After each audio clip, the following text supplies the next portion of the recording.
सर्वांना प्रथमतः नमस्कार. मला आनंद एका गोष्टीचा आहे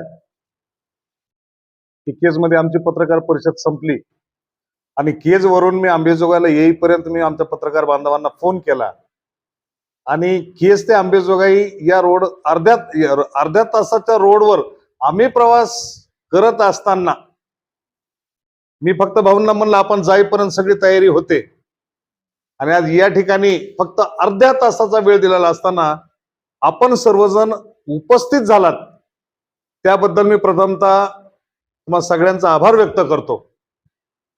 आजची ही जी पत्रकार परिषद आहे ही पत्रकार परिषद घेण्याचे दोन उद्देश आहेत. आज पहिल्यांदा मी क्लिअर करतो, पत्रकार परिषद घेण्याचे दोन उद्देश आहेत. केज विधानसभा मतदारसंघामध्ये श्रद्धेय बाळासाहेब आंबेडकर यांनी उमेदवार दिला नसल्या कारणाने किंवा या मतदारसंघामध्ये वंचित बहुजन आघाडीचा उमेदवाराचा फॉर्म काही कारणानं रद्दबातल ठरला.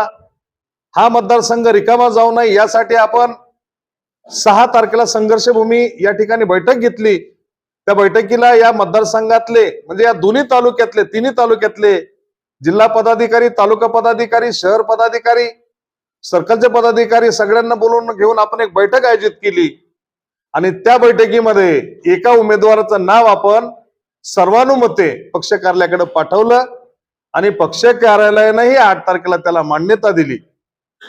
पण आमचं दुर्दैव असं की तो उमेदवार दुसऱ्यांचा दलाल निघाला. ते आमचं दुर्दैव. ही बैठक घेण्याचं पहिलं कारण असं आहे की तो उमेदवार सध्या काही सोशल मीडियावर एक ऑडिओ क्लिप व्हायरल करतोय आणि लोकांना गुमराह करतोय की जिल्हा अध्यक्षांना मला 25 लाखाची मागणी केली.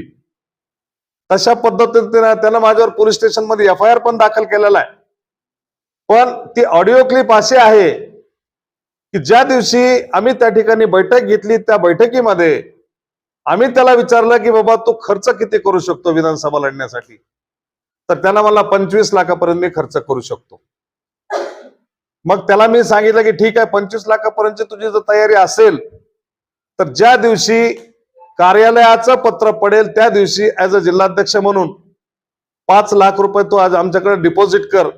का तर निवडणुकीच्या काळामध्ये गाड्या लावाव्या लागतात, झेंडे असतात, बॅनर असतात, पॉम्पलेट असतात, आणखी बऱ्याच काही गोष्टी असतात. तर प्रत्येक गोष्टीला त्याच्याकडे हात पसरत बसण्यापेक्षा त्याला म्हणलं 5 लाख रुपये तू आमच्याकडे आणून डिपॉझिट कर आणि 21 तारखेला आपण बसून हिशोब तुला देतो आणि उरलेली रक्कम तू घेऊन जा. पण त्याची नियतीमध्ये खोट होती. त्यानं 5 लाख रुपये देण्याचा तर विषय सोडून द्या, त्यानं उलट दुसऱ्याकडून पैसे घेऊन तो घरी बसला. 4 दिवसावर मतदार येऊन ठेपलेलं होतं पण त्याची भेट होणं अशक्य झालं. त्याच्यामुळं शनिवारी जो प्रकार झाला तेच कारण आहे की ती जी त्या ऑडिओ क्लिप तो व्हायरल करतोय त्याला काय माझ्या घर खर्चासाठी मी पैसे मागितलेले नव्हते. विधानसभा लढवण्यासाठी यंत्रणा जी लागते ते यंत्रणा कार्यकर्त्यांना प्रोव्हाइड करण्यासाठी आपण त्याला पैसे मागितले पाहिजे. या गोष्टीला थोडस जर आपण प्रसिद्धी दिली तर तो माझी जी काही बदनामी करतोय ही बदनामी कुठंतरी थांबेल. दुसरी गोष्ट अशी की 17 तारखेला श्रद्धेय बाळासाहेब आंबेडकर यांनी डॉक्टर महावीर धर्मराज सोनवणे साहेबांना पक्षाचं पुरस्कृत उमेदवार म्हणून घोषित केलेलं आहे. सोनवणे साहेबांची मागणी पहिल्यापासूनच होती पण काही कारणास्तव आम्हाला त्यावेळेस त्यांना उमेदवारी देता आली नाही. पण बाळासाहेबांनी रेखाताईंनी विचार केला, दोघांचं डिस्कस झालं आणि त्याच्यामधून 17 तारखेला स्वतः रेखाताई ठाकूर यांनी प्रदेश कार्यालयाचं पत्र काढून केज विधानसभा मतदारसंघातील सर्व वंचित बहुजन आघाडीच्या पदाधिकारी व कार्यकर्त्यांना आवाहन केलं की आज आपण डॉक्टर महावीर धर्मराज सोनवणे साहेबांना पुरस्कृत करत आहोत आणि या मतदारसंघातल्या वंचित बहुजन आघाडीच्या पूर्ण पदाधिकाऱ्यांनी सोनवणे साहेबांच्या पाठीशी उभा राहून आपल्याला कसं आता 20 तारखेला जास्तीत जास्त मतं आपल्याला त्यांना देता येतील आणि त्यांचा विजय कसा घडवून आणता येईल यासाठी प्रयत्न करावेत असं आदरणीय ताईंचं पत्र आहे. आता ही गोष्ट आमच्याकडे वेळ कमी आहे, आम्ही पूर्ण मतदारांपर्यंत पोहोचू शकत नाहीत. जवळपास 17 तारखेला पत्र निघालं, 18 तारखेला आमची जेलमध्ये रवानगी झाली, काल आम्ही परत आलो काय. आणि त्याच्यानंतर शक्य होईल तेवढा आमच्या मतदारसंघातल्या कार्यकर्त्यांपर्यंत आम्ही सोशल मीडियाच्या माध्यमातून पोहोचण्याचा प्रयत्न करतोय. पण तुमच्याशिवाय आम्ही अपूर्ण आहेत, याच्यासाठी ही तात्काळ आपण ही पत्रकार परिषद घेतलेली आहे.